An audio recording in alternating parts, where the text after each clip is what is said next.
नमस्कार साथियों, स्वागत है आज के हमारे इस नए वीडियो में और आप लोगों का फिर से बहुत बहुत शुक्रिया हमारे साथ जुड़ने के लिए। दोस्तों आज का जो हमारा वीडियो है वो बहुत ही इंपॉर्टेंट है और मुझे लगता है आज वर्तमान समय में उस टॉपिक पर बात करना बहुत ही नेसेसरी हो गया है।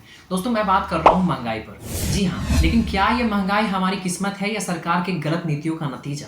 सब्जियों से लेकर गैस सिलेंडर तक हर चीज महंगी होती जा रही है, लेकिन सबसे बड़ा आज वर्तमान समय में सवाल ये है कि क्या सरकार की नीतियां इसमें जिम्मेदार है? चलिए दोस्तों, आज हम देखते हैं कि महंगाई बढ़ाने में सरकार ने कौन कौन से गलत फैसले लिए हैं और वो हमारी जिंदगी को कैसे बर्बाद कर रहे हैं। पेट्रोल और डीजल की कीमतें हर दिन नई ऊंचाइयों को छू रहा है, लेकिन सबसे बड़ा सवाल यह है कि क्या अंतर्राष्ट्रीय बाजार में पेट्रोल और डीजल की कीमतें इतनी ज़्यादा हैं कि हमें 100 रुपये लीटर से ज़्यादा पेट्रोल और डीजल खरीदने पर मजबूर होना पड़ रहा है। लेकिन दोस्तों सच्चाई यह है कि भारत सरकार पेट्रोल और डीजल पर 50% से ज़्यादा टैक्स लगाती है। सरकार का मानना है कि ये टैक्स विकास कार्यों के लिए है, लेकिन हकीकत है कि ये टैक्स सरकार की गलत आर्थिक नीतियों को छुपाने का तरीका है। दोस्तों आप लोगों ने यह जरूर नोट किया होगा कि जब अंतर्राष्ट्रीय बाजार में तेल सस्ता होता है तो भारत में तेल की कीमतें कम नहीं होती, लेकिन जैसे ही वहाँ कीमतें बढ़ती हैं भारत में उसका तुरंत असर दिखने लगता है। क्या ये भारत की जनता के साथ धोखा नहीं है?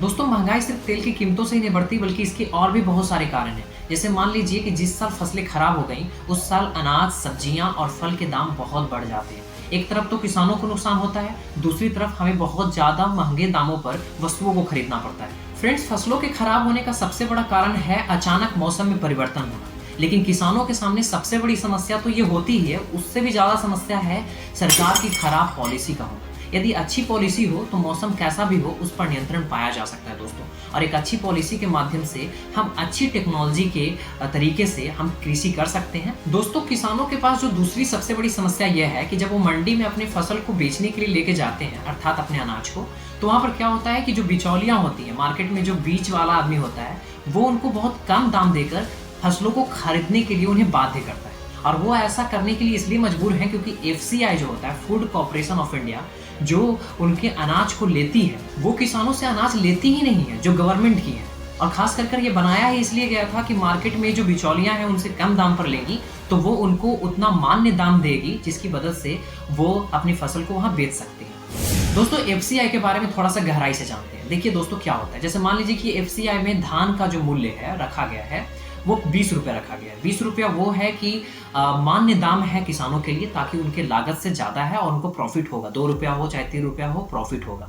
जबकि मार्केट में अगर उनको खुले मार्केट में वो बेचने जाएंगे किसान तो 17 रुपया लेगा। आई होप दैट कि आप इस बात को समझ गए होंगे कि जो FCI है वो मार्केट प्राइस से ज़्यादा लेती है, ठीक है। तो इसी बात को लेकर जो किसान आंदोलन हो रहा था वो यही कह रहा था कि जो MSP है, इसी को MSP कहा जाता है, मिनिमम सपोर्ट प्राइस, ठीक है। तो इसीलिए बनाया गया था FCI को, ताकि वो मिनिमम सपोर्ट प्राइस को क्या कर सके, फॉलो कर सके, मिनिमम सपोर्ट प्राइस को लागू कर सके। इसीलिए FCI जैसे गोदाम को बनाए गए थे। थोड़ा सा यहाँ पर यह समझिए कि 2019 में किसान आंदोलन हुआ था। किसान आंदोलन इसी चीज को लेकर हुआ था। एक यह भी मुद्दा था, 3 कानून को तो हटाने का मुद्दा था ही, उसके साथ ही यह भी एक मुद्दा था कि MSP को लीगल लॉ बनाया जाए, यानी कि कानूनी गारंटी दी जाए कि आप हमें हमसे मतलब हम लेके गए अनाज तो आपको लेने के लिए बाध्य होना पड़ेगा। ये हमें नहीं मजबूर होना पड़ेगा कि हम मार्केट में जाएं और मार्केट प्राइस पर हमें बेचने पर मजबूर। दोस्तों मुझे लगता है कि जो किसानों की उस समय की मांग थी वो बिल्कुल सही थी। सरकार तो इतना कर ही सकती है किसानों के लिए, अगर इतना भी नहीं करेंगे तो फिर जन कल्याण योजनाएं चलाने की बात क्यों करते हैं? मत करिए ना। दोस्तों आप लोगों का यह सवाल जरूर होगा कि आप इतनी सारी घटनाओं के बारे में मुझे क्यों बता रहे हैं, क्योंकि मैं आपको इकोनॉमिक के उस टॉपिक पर लेकर जाना चाहता हूँ। ऐसी इकोनॉमी कहना तो अच्छा नहीं होगा, क्योंकि इकोनॉमी एक अधूरा शब्द है। चाहे मैं इकोनॉमिक्स कहूँ, चाहे मैं इंडियन इकोनॉमी कहूँ, किसी कंट्री को लगा दूँ इकोनॉमी के बगल में तो अच्छा होगा। अगर आप UPSC की तैयारी करते होंगे तो इस बात को बहुत अच्छे तरीके से समझते हैं। तो दोस्तों मैं इकोनॉमिक्स की बात करता हूँ, ठीक है। तो अगर मैं इकोनॉमिक्स की बात करूँ तो उसमें डिमांड एंड सप्लाई के टॉपिक पर मैं आपको लेके जाना चाहूँ। ऐसा मैं इसलिए कह रहा हूँ क्योंकि किसानों से जो बिचौलिया थे, यानी कि मार्केट के जो बीच वाले लोग, जो किसानों से बहुत कम दाम पर अनाजों को खरीदे और उसका क्या किए, अधिग्रहण किए, भंडारण किए, ठीक है। और वो क्या करते हैं, मार्केट में उस फसल को निकालते ही नहीं, उस अनाज को निकालते ही नहीं जब तक मेरे दोस्तों डिमांड वहीं रहे और सप्लाई कम ना हो जाए मार्केट का। जैसे ही फसलों का सप्लाई कम हो जाता है फिर वो बिचौलियां अपने सामान को क्या करते हैं, मार्केट में निकालते हैं, ताकि उनके जो वस्तुएं हैं वो बहुत महंगे दाम पर मिले। दोस्तों क्या होता है कि डिमांड तो वहीं रहता है, डिमांड कभी घटने वाला नहीं है। कल अगर हम सब्जी खा रहे थे तो आज भी खाएंगे, कल अगर हम फल खा रहे थे तो आज भी खाएंगे। लेकिन सप्लाई क्या होता है, वो कम हो जाता है या बढ़ जाता है। लेकिन अधिकतर क्या होता है, भारत में कमता ही है सप्लाई, सरकार की गलत पॉलिसी की वजह से और ये बिचौलियों के बीच में होने से, ठीक है। क्योंकि वो बिचौलिए तो भंडारण करके रख लिए, अब भंडारण किए, मार्केट में नहीं निकाले, और जैसे ही आपूर्ति कम हो जाती है, सप्लाई कम हो जाती है फसलों की, उसके बाद वो निकालते हैं। तो फिर दोस्तों उनको तो फायदा हो जाता है, लेकिन हम लोगों को नुकसान होता है, क्योंकि उस समय हम लोगों को वो आपूर्ति नहीं हुई जिस समय हमें आवश्यकता थी। और अभी भी आवश्यकता है, लेकिन हमें महंगे दाम पर खरीदने के लिए बाध्य होना पड़ रहा है। दोस्तों मैं उम्मीद करता हूँ कि आप इस टॉपिक को बहुत अच्छे तरीके से समझे होंगे, लेकिन सरकार इस चीज़ को नहीं समझती है, और हम क्या करते हैं, हम धर्म के आधार पर वोट देने चले जाते हैं। यही सबसे बड़ी गलती है। हम लोगों की जो पॉलिसी है ना, हम लोग खुद गलत करते हैं। जब तक हम धर्म के आधार पर अपने नेता को चुनते रहेंगे, हमारा देश विकास नहीं कर सकता है, हम विकसित राष्ट्र की कल्पना नहीं कर सकते हैं। तो अब आप लोगों का सवाल ये होगा कि इसका क्या हल हो सकता है? क्या सरकार को अपने टैक्स में कटौती करना चाहिए, या जनता को जागरूक करने की जरूरत है, या हमें उन्हीं चीजों का सप्लाई करने की जरूरत है जिसकी आवश्यकता है? दोस्तों यदि हम कारणों की बात करेंगे तो इसमें बहुत सारे कारण हैं, जैसे कि बहुत सारी संस्थाएं हैं जो महंगाई को नियंत्रित करने का प्रयास कर रही हैं, जैसे RBI, reserve bank of India, repo rate, reverse repo rate के माध्यम से वो कहीं ना कहीं महंगाई को कम करने का ही प्रयास करती है। अब मैं बहुत डीपली में इसको नहीं बताऊंगा, कभी और भी वीडियो में मैं आपसे चर्चा करूंगा, क्योंकि फिर वीडियो लंबा हो जाएगा। रेपो रेट और रिवर्स रेपो रेट का मतलब ये होता है कि रेपो रेट वह रेट होता है जिसके माध्यम से कोई बैंक आरबीआई से क्या करती है, उधार लेती है। अब मान लीजिए कि रेपो रेट आरबीआई बढ़ाती है, तो क्या होगा कि जो बैंक होगा वो भी जब उधार किसी ग्राहक को देगी तो वो भी अपना रेट बढ़ा कर देगी।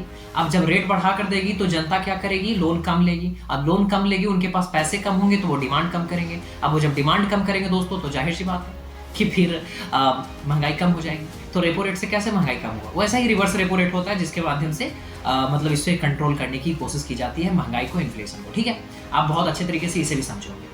लेकिन दोस्तों जो सबसे इंपॉर्टेंट है ना, वो सरकार को टैक्स में कटौती करना चाहिए। खास करके पेट्रोल और डीजल पर जो 50% टैक्स लगाया जा रहा है, ये दुनिया में पेट्रोल पर लगाए जाने वाला सबसे ज्यादा टैक्स है भारत में दोस्तों। तो जाहिर सी बात है कि इस टैक्स को कम किया जाना चाहिए। हमारे देश की तो ऐसे ही सबसे ज्यादा जनसंख्या है, तो कम से कम इस पर तो हमें एक फायदा होना चाहिए ना कि टैक्स हमें कम चुकाना पड़े। लेकिन दोस्तों सरकार ये मानने को तैयार नहीं है। हमारी सबसे ज्यादा जनसंख्या होने के बावजूद भी हम टैक्स सबसे ज्यादा सरकार को चुकाते हैं, और हमें जन कल्याण योजनाओं में जो त्रुटियां दिखती हैं उसे देखकर लगता है कि सरकार कर ही क्या रही है। हाँ, तो ये सब बहुत बड़ी मुसीबत है, और ये इसका सबसे बड़ा कारण इसलिए ऐसा हो रहा है ना, क्योंकि हम लोग वोट देने जाते हैं तो धर्म के आधार पर वोट देके आ जाते हैं। हम लोग वैसे नेता को चुनकर आ जाते हैं जो सिर्फ धर्म और जाति के आधार पर राजनीति कर रहे हैं। उनको कोई मतलब नहीं है कि महंगाई बढ़ रही है, शिक्षा व्यवस्था का क्या हाल है, हेल्थ की क्या बात है, कोई नहीं करना चाहता ये सब टॉपिक पर बात। अनएम्प्लॉयमेंट की क्या हाल है, कोई नहीं करना चाहता ये सब।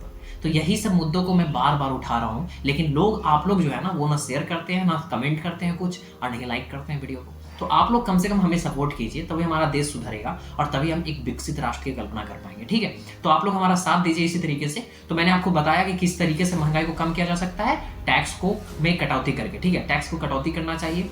और दूसरा सबसे बड़ा सॉल्यूशन है सप्लाई चेन में सुधार कर, यानी कि जो बिचौलियां बीच में है ना, उनको पकड़ा जाए। ठीक है, एक और सॉल्यूशन हो सकता है कि सरकार को सब्सिडी के माध्यम से लोगों को राहत दी जानी चाहिए, लेकिन दे तो रही है। जैसे कि अभी आप जानते होंगे कि एनएफएसए कार्यक्रम के माध्यम से अनाजों में, मतलब सब्सिडी के माध्यम से ही तो अनाज दिए जा रहे हैं, लेकिन अनाज की गुणवत्ता देखिए कितनी खराब है ना। उतने तो हमारे देश के कुत्ते भी और जानवर भी नहीं खाते उतने बदतर अनाज जितना हमें मतलब एनएफएसए कार्यक्रम में दिया जाता है। तो ये हमारे देश की हाल है, तो इस पर थोड़ा सुधार किया जाना चाहिए। और ये सब सुधार आप जैसे यूपीएससी एस्पायरेंट, पीसीएस और आप जैसे देश के भविष्य ही कर सकते हैं। तो आप लोग जल्दी से प्रशासनिक सेवा में आइए और देश की सेवा कीजिए। दोस्तों मुझे उम्मीद है कि आज का हमारा ये वीडियो आपको बहुत पसंद आया होगा, और आप हमें इसी तरीके से सपोर्ट करते रहिए। लाइक कीजिए, शेयर कीजिए, और कमेंट में जरूर लिखिए कि आपको अगली वीडियो और किस टॉपिक पर चाहिए। तब तक के लिए अपना ध्यान रखिएगा। बहुत बहुत शुक्रिया, धन्यवाद।